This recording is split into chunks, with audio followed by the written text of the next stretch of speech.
posición. Entonces, esa posición son tablas. Pero, por ejemplo, esa posición es muy curiosa, porque en esta posición solo una jugada de reglas aceptadas.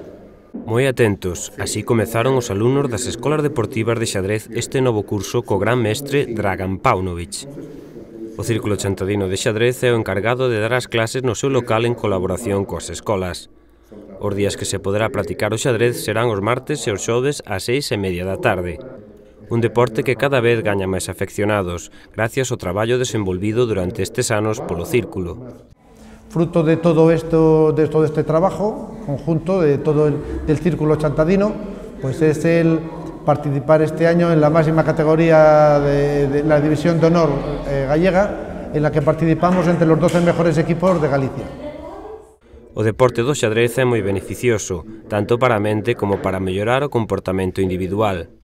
Una de las ventajas que tiene el ajedrez, todos la sabemos, no solamente para el desarrollo de la actividad mental, sino que también es muy importante el tema del comportamiento.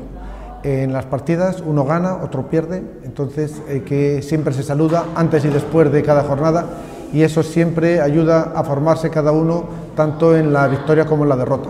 No queremos que el que gane se haga muchos gestos tampoco de euforia para no apabullar al contrario y que el contrario cuando pierde que queremos pues que lo lleve con total deportividad. O xadrez tampouco se librou dos recortes e o Círculo Chantadino de Xadrez fixo un gran esforzo para poder seguir ensinando este deporte.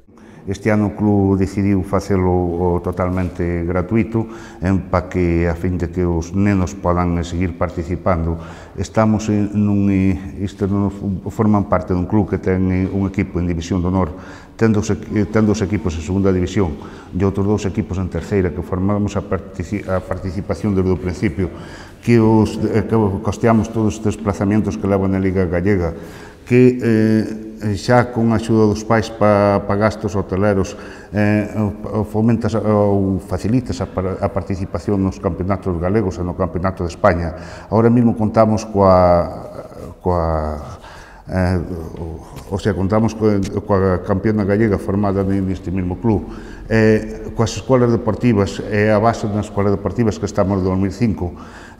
Temos un subcampeonato provincial no 2008, un subcampeonato provincial no 2009, o campeonato do 2010 e o campeonato do 2012. Creo que é unha actividade que, aínda que se fan grandes esforzos, merece todos os esforzos, pero non do club, senón tamén das institucións públicas que nos son absolutamente necesarias se queremos fomentar este deporte por máis tempo, ou por moito tempo.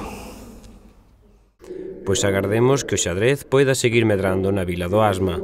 Es 5 o menos, son tablas. Si es 6 o más,